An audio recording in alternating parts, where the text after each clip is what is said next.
দ্বিতীয় হলো, যে মানুষ প্রতারণা করে, মানুষের সাথে মিথ্যা প্রতিশ্রুতি দেয়, মিথ্যা কথা বলে, ধোঁকা দেয় মানুষকে, এই প্রতারক সে যদি নামাজও পড়ে, সে যদি নিজেকে মুসলমান দাবিও করে, নবী আলাইহিস সালাম বলেছেন সে আমার উম্মত না। এ বিষয়ে সহিহ মুসলিমের হাদিস বর্ণিত হয়েছে। নবী করিম সাল্লাল্লাহু আলাইহি ওয়াসাল্লাম বলেছেন, মান গাশশা ফালাইসা মিন্না, যে প্রতারণা করে, যে ধোঁকা দেয়, সে আমার উম্মত না। অনেক মানুষ আছে ব্যবসা করতে গিয়ে, দোকানদারি করতে গিয়ে তিনি কাস্টমারকে প্রতারিত করেন, কাস্টমারের সাথে দুই নাম্বারই করেন, কাস্টমারের সাথে মিথ্যা কথা বলেন। অনেক সময় কাস্টমার দোকানদারের সাথে করেন, একজন আরেকজনের সাথে করেন। কেউ হয়তো লোন নিবে, হাওলাত নেওয়ার সময় মিথ্যা কথা বলে হাওলাত নেয়, এরপর আর সে কথা ঠিক রাখে না, প্রতারণা করে। এইভাবে কেউ হয়তো বিয়ে শাদী করতে যাচ্ছে, তার সাথে মিথ্যা কথা বলে, মিথ্যা তথ্য দেয়, প্রতারণা করে। এভাবে যার সাথেই হোক না কেন, মুসলমান হোক অমুসলমান হোক, যার সাথেই প্রতারণা করবে, যে ব্যক্তি প্রতারণা করে মানুষের সাথে কথায় কথায়, কাজে কাজে, সে ব্যক্তি সম্পর্কে নবী সাল্লাল্লাহু আলাইহি ওয়াসাল্লাম বলেছেন, মান গাশশা ফালাইসা মিন্না, যে ব্যক্তি মানুষকে ধোঁকা দেয়, প্রতারণা করে, সে আমার উম্মত না। নাম্বার 3, যে ব্যক্তি ছোটদেরকে স্নেহ করে না, বড়দেরকে শ্রদ্ধা করে না, ওলামা একরামের মর্যাদা রক্ষা করে চলে না, নবী আলাইহিস সালাম তাদের সম্পর্কেও বলেছেন যে সে আমার উম্মত না।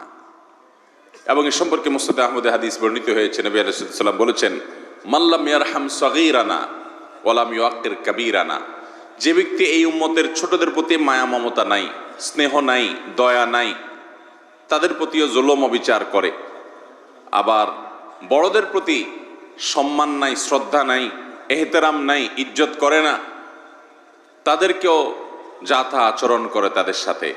এবং ওলামা একরামের যে মর্যাদা, আলেমরা নবীগণের ওয়ারিস, তাদের অনেক মর্যাদা, অনেক হক আছে, এ সম্পর্কে যে আর খোঁজ খবর নাই, এগুলো জানে না, আলেমদের মর্যাদা দিতে জানে না, যে এই লোকগুলো সম্পর্কে নবী সাল্লাল্লাহু আলাইহি ওয়াসাল্লাম বলেছেন এরাও আমার উম্মত না।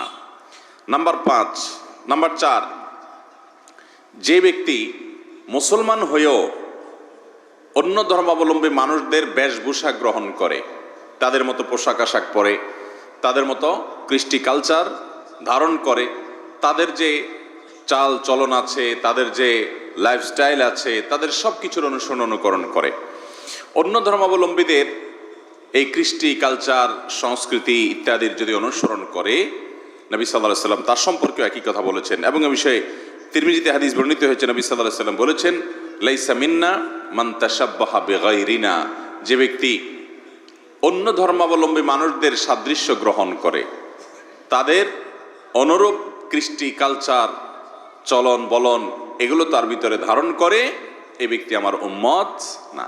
আমাদের সমাজে এরকম বহু মানুষ আছে যে অন্য ধর্মাবলম্বী কাফের এবং মুশরিকদের মতো হতে নিজেদেরকে তারা পছন্দ করে, ভালোবাসে, তাদেরকে অনেক সময় শ্রেষ্ঠ মনে করে, যার ভিতরে আল্লাহর প্রতি ঈমানই নাই, আখিরাতের প্রতি ঈমানই নাই। তো এরকম অমুসলিমদের সাথে সাদৃশ্য গ্রহণকারী ব্যক্তি, এই সম্পর্কে নবী সাল্লাল্লাহু আলাইহি ওয়াসাল্লাম বলেন সে আমার উম্মত না। নাম্বার 5, ওই ব্যক্তি, যে ব্যক্তি পুরুষ হয়ে নারীর অথবা নারী হয়ে পুরুষের বেশভূষা ধারণ করে, পোশাক আশাকে, চুল রাখার ক্ষেত্রে, উঠা বসার ক্ষেত্রে, এগুলোকে সে কোনো দোষের কিছু মনে করে না, বরং পুরুষ হয়ে মহিলাদের স্টাইল ধরে, মহিলা হয়ে পুরুষের স্টাইল ধরে। নবী করিম সাল্লাল্লাহু আলাইহি ওয়াসাল্লাম এই শ্রেণী মানুষ সম্পর্কে আহমদ এবং তাবরানী বর্ণিত হাদিসে বলেছেন, লাইসা মিন্না মান তাশাব্বাহা বির-রিজালি মিনান নিসা ওয়ালা মান তাশাব্বাহা বিন-নিসা মিনার রিজাল, অর্থাৎ ওই সকল মহিলারা আমার উম্মত না যে মহিলারা পুরুষদের বেশভূষা ধারণ করে, এবং ওই সকল পুরুষরা আমার উম্মত নয় যে সকল পুরুষরা মহিলাদের বেশভূষা ধারণ করে। মোহতারাম হাজরিন, আল্লাহ তাআলা পুরুষদেরকে সৃষ্টি করেছেন কিছু বিশেষ বৈশিষ্ট্য দিয়ে, নারীদেরকে সৃষ্টি করেছেন তাদেরও কিছু বৈশিষ্ট্য আল্লাহ তাআলা দিয়েছেন।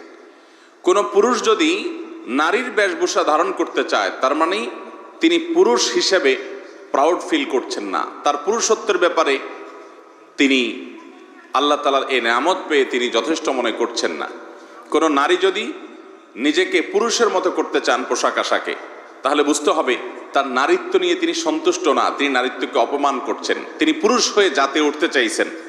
আল্লাহ তাআলা নারী এবং পুরুষকে সৃষ্টিগতভাবে শারীরিক অবকাঠামো বলে নানান দিক থেকে বিভিন্ন রকমের পার্থক্য আল্লাহ রেখেছেন, বৈশিষ্ট্য আল্লাহ তাআলা দিয়েছেন, প্রত্যেকের আলাদা আলাদা বৈশিষ্ট্য আছে।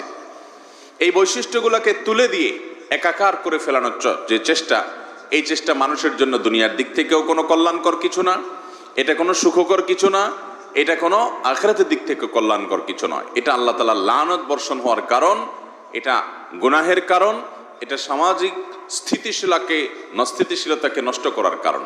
এই জন্য নবী সাল্লাল্লাহু আলাইহি ওয়াসাল্লামের এই হাদিসের আলোকে আমরা জানলাম যে সমস্ত পুরুষরা চুল রাখার ক্ষেত্রে, পোশাক আশাক পরার ক্ষেত্রে মহিলাদের বেশভূষা ধারণ করে, হাদিসে মহিলাদেরকে টাকনুর নিচে পোশাক পরতে বলা হয়েছে। বেশিরভাগ পুরুষদেরকে দেখবেন আমাদের সমাজে তারা টাকনুর নিচে প্যান্ট পরে, মহিলাদের মতো হলো। আবার মহিলাদেরকে আল্লাহ রাব্বুল আলামিন তাদেরকে তাদের পোশাক আশাক যেটা পরিধান করার কথা, তাদের প্রাইভেসি এবং ব্যক্তিত্ব রক্ষা করার কথা, সেজন্য আল্লাহ তাআলা তাদেরকে টাকনুর নিচে পড়তে বলেছেন। মহিলারা এখন দেখবেন শর্ট পরে, টাকনুর উপরে পরে। ঠিক একইভাবে আল্লাহ রাব্বুল আলামিন পুরুষদেরকে চুল মহিলাদের মতো রাখতে বলেন নাই। তাদের চুল বড় করবে সেটারও একটা ধরন আছে, সেটারও একটা লিমিটেশন আছে। নারীরা তাদের চুলকে অনেক বেশি বড় করবে, কিন্তু এখন উল্টো হয়। ঠিক একইভাবে মেয়েদেরকে দেখা যায় পুরুষদের মতো ফতোয়া, পুরুষদের মতো টি শার্ট গেঞ্জি এগুলো পরিধান করে, এবং পুরুষদেরকেও দেখা যায় যে মেয়েদের নানা রকমের বেশভূষা ধারণ করে, কানে দুল দেয়, নাকে ফুল দেয়, হাতে চুড়ি দেয়, ইত্যাদি ইত্যাদি করে। এরকম নানান কর্মকাণ্ড আমাদের সমাজে আছে, এগুলোকে আমরা দোষী কিছু মনে করি না, অথচ এগুলো গুনাহের কথা। এবং নবী করিম সাল্লাল্লাহু আলাইহি ওয়াসাল্লামের হাদিস থেকে আমরা বুঝলাম এই ব্যক্তি নবী সাল্লাল্লাহু আলাইহি ওয়াসাল্লামের উম্মত নয়, নবী সাল্লাল্লাহু আলাইহি ওয়াসাল্লাম তাকে নিজের উম্মতের হিসেবে পরিচয় দিবেন না।